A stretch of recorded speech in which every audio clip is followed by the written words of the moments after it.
So guys, share ko nga pala sa inyo yung tinutuluyan namin dito sa Dubai. Ito nga pala yung tinutuluyan namin dito. Dito kami nakatira sa 104. So may doorbell siya guys. Pwede ka mag-doorbell pagka kakatok ka. So ito siya guys. Pagpasok mo pa lang dito, banggera namin dito, ang gasan namin ng plato. Yan. Tapos meron kami dito washing. May sarili na siyang washing dito. May kalan. 4 na kalan. Yan. Diyan pwede magluto. Pwede ka rin dito mag-bake ng pizza or ano. Basta dyan. Gamit. Yung pre na gamit niya guys. Dito sa taas. Dyan namin nilagay lahat yung mga pre na gamit niya. Yung kasama dito sa bahay. Tapos yung itong mga gamit na to guys, yan, sariling bili namin yan. Yan. Tapos dito guys, makikita mo dito, yan, dyan lagay ng sapatos namin. Ayan. Tapos basura, medyo kalat-kalat konti yung basura. Tapos ito yung CR. Ito yung CR namin, medyo malaki din yung CR, sabon. Tapos ito, yan. So ito guys, yung CR namin. Ayan, shower. So malaki din yung CR niya nito guys. Tapos dito naman tayo. So, ito na yung pinaka kusina namin. Nagluluto.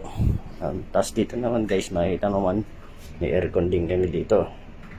Libre na yung aircon dyan pag nag-rent ka ng bahay dito. So yun yung aircon.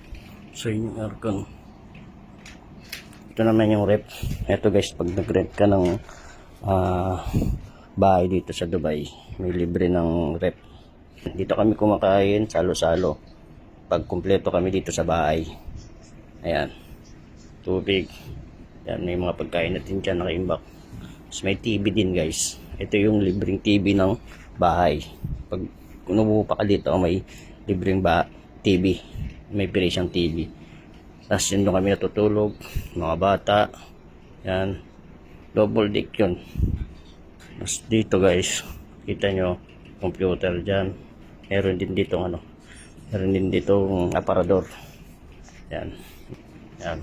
Tapos ito guys, makikita nyo naman dito. Yan. Tulog pa yung isa.